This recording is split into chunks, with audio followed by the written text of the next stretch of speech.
నా ప్రేమ లోకం నువ్వే అంటున్నా, నీతో ప్రయాణం ఇష్టమేనన్నా, ప్రేమ తెలిపిన రామ చిలుకను హత్తుకోమన్నా.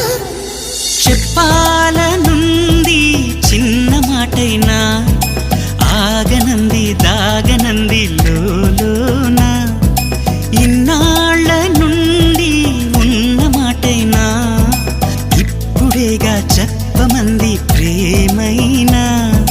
పెదవి కదిలించుకో, మనసే వినిపించుకో, పరదా తొలగించు కొంతైనా.